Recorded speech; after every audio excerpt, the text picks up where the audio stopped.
ಆಗುತ್ತೆ, low grade oil ಇರೋದ್ರಿಂದ ತೊಂದರೆ ಆಗೇ ಆಗುತ್ತೆ. ಸೊ ಹಂಗಾಗಿ ಕನ್ಸರ್ನ್ ಇಲಾಖೆಗಳು ಅದ್ರ ಮೇಲೆ ಯಾರು ಮ್ಯಾನುಫ್ಯಾಕ್ಚರ್ ಮಾಡಿದಾರೋ ಅವ್ರ ಮೇಲೆ ಕ್ರಮ ತೆಗೆದು. ಸರ್, ಯೂರಿಯಾ ಅಭಾವ ಜಾಸ್ತಿ ಆಗ್ತಿರೋದು ಈ ತರದ ದಂಧೆಗಳಿಂದ. ಈಗ ಕೃಷಿಗೆ ತುಂಬಾ ಅಲ್ಲ, ನಮ್ಮ ಚಿಕ್ಕಬಳ್ಳಾಪುರದಲ್ಲಿ ಸದ್ಯಕ್ಕೇನು ಯೂರಿಯಾ ಅಭಾವ ಯಾವ್ದು ಇಲ್ಲ.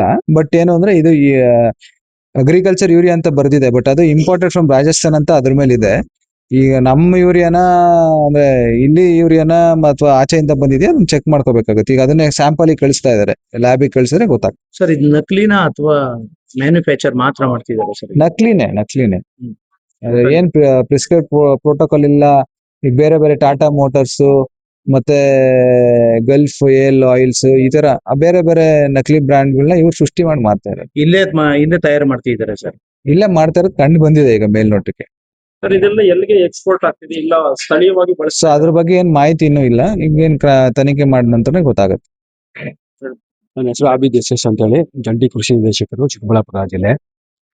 ದಿನಾಂಕ 7/6/26 ಸಾಯಂಕಾಲ ಸುಮಾರು ಒಂದು 9:45 ಗಂಟೆಗೆ ನಮ್ಮ ಕಚೇರಿಯ ಸಹಾಯಕ ಕೃಷಿ ನಿರ್ದೇಶಕರು ಜಾರಿದಾಳನ್ ಅವ್ರಿಗೆ ಒಂದು ಮೆಸೇಜ್ ಬರುತ್ತೆ, ಮಾಹಿತಿ ಬರುತ್ತೆ. ಈ ತರ ಕೃಷಿ ಬಳಕೆಗೆ ಯೂರಿಯಾ ಏನಿದೆ ಅಗ್ರಿಕಲ್ಚರ್ ಪರ್ಪಸ್ ಟು ಬೇರೆ ಇಂಡಸ್ಟ್ರಿಯಲ್ ಪರ್ಪಸ್ಗೆ, ಕೈಗಾರಿಕೆ ಪರ್ಪಸ್ಗೆ ಈಗ ಚದಲ್ಪುರ ಗ್ರಾಮದಲ್ಲಿ ಏನೋ ನಡೀತಾ ಇದೆ ಅಂತ ನಮ್ಮ ಮಾಹಿತಿ ಬಂದ್ಮೇಲೆ ನಮ್ಮ ಅಧಿಕಾರಿಗಳು ನಿನ್ನೆ ರಾತ್ರಿನೇ ಬಂದು ಎಲ್ಲ ಸೀಸ್ ಮಾಡಿಸಿ, ಪೊಲೀಸ್ ಇಲಾಖೆಯಿಂದನೂ ಸಹಕಾರ ತಗೊಂಡು ಸೀಸ್ ಮಾಡಿದ್ದೀವಿ. ಇವತ್ತು ಬೆಳಗಿಂದ ಕಾರ್ಯಾಚರಣೆ ಶುರು ಮಾಡಿದ್ದೀವಿ.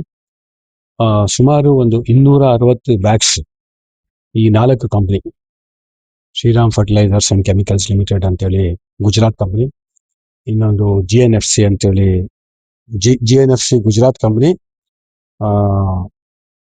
Shriram fertilisers and chemicals limited ಅಂತೇಳಿ ಇದು ರಾಜಸ್ಥಾನ್ ಕಂಪ್ನಿ, ಇನ್ನೊಂದು ನ್ಯಾಷನಲ್ ಫರ್ಟಿಲೈಸರ್ಸ್ ಲಿಮಿಟೆಡ್ ಅಂತೇಳಿ ಇದು MP ಇಂದ ಇದೆ.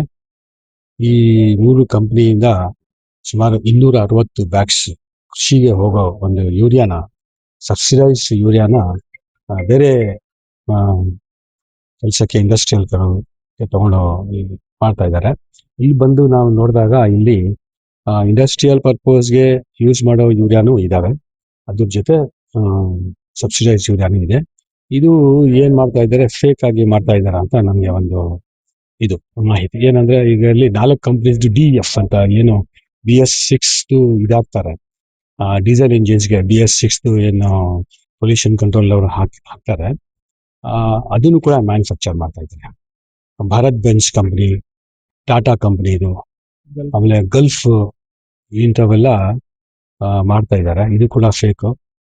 ಎಲ್ಲ ಬೇರೆ ಬೇರೆ ಮಾನ್ಯ ಜಿಲ್ಲಾಧಿಕಾರಿಗಳ ನಿರ್ದೇಶನದಂತೆ ನಮ್ಮ ಜಿಲ್ಲೆಯ ಎಲ್ಲ ಬೇರೆ ಬೇರೆ ಇಲಾಖೆಗಳು ಯಾವ್ಯಾವ ಬರುತ್ತೆ, ನಮಗೂ ಫರ್ಟಿಲೈಸರ್ ಕಂಟ್ರೋಲ್ ಆರ್ಡರ್ ಅಂತೇಳಿ ಕೃಷಿ ಇಲಾಖೆ ಬರುತ್ತೆ. ಅದ್ರ ಪ್ರಕಾರ ನಾವು ಏನಿದೆ ನಾವು ಸ್ಯಾಂಪಲ್ಸ್ ಮಾದರಿಗಳು ಡ್ರಾ ಮಾಡಿ ಕಳ್ಸಿಕೊಡ್ತೀವಿ.